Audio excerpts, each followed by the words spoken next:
Well, it's summertime, and so I've got some time on my hands, so I finally decided to be proactive about getting my backup racer finished and completed.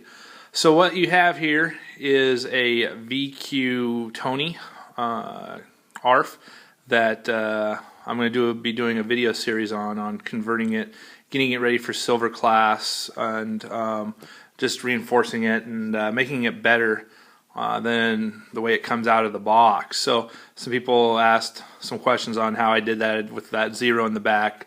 That's what I did there, and so I decided to go ahead and just to document this here so I can answer a question, or at least get some questions answered as to people asking like what I did and stuff like that. So this is the first step here. So if you take a look, what I've done with this Tony, this VQ Tony, is I have taken all the covering off it. Now anybody who's ever dealt with a VQ ARF before, the covering itself is not like a monocoat, it's like a vinyl. It's like a cheap kind of vinyl stuff, and I don't think they use a heat gun or anything to put it on there. I think it's just done with a spray adhesive, because that's what was all over the whole airframe here, was this kind of gummy stuff. Once you took the covering off, there was just this glue essentially all along the airframe.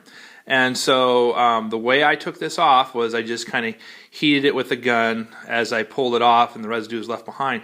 And the way to get that residue, that glue residue off, acetone doesn't work, no chemicals or anything like that. The thing that I did to get the glue off of this airframe was I used these gum erasers that you would use to clean off your belt sander, disc sander. This is one here. This one was originally this size, and I've used this on about 3 VQ planes. I didn't use all this for just one plane, but essentially you can see there's some of the residue left on the eraser itself, the gum eraser.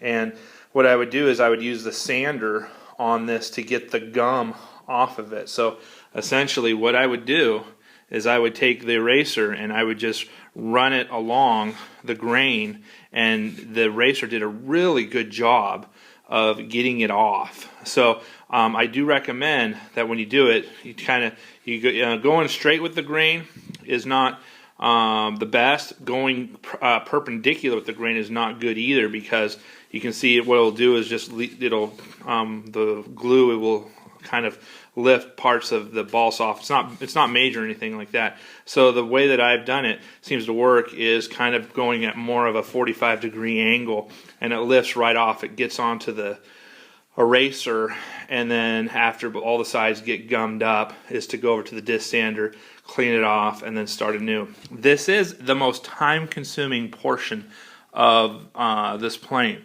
So I would imagine, for me, it took me a couple days on and off, because I do it for a couple hours and get sick and tired of it, and then I'd go back. But the results on it are phenomenal. I mean, it really takes all the residue. There's no stickiness left on this whatsoever. It's like it's completely bare bones. So that's what I would recommend.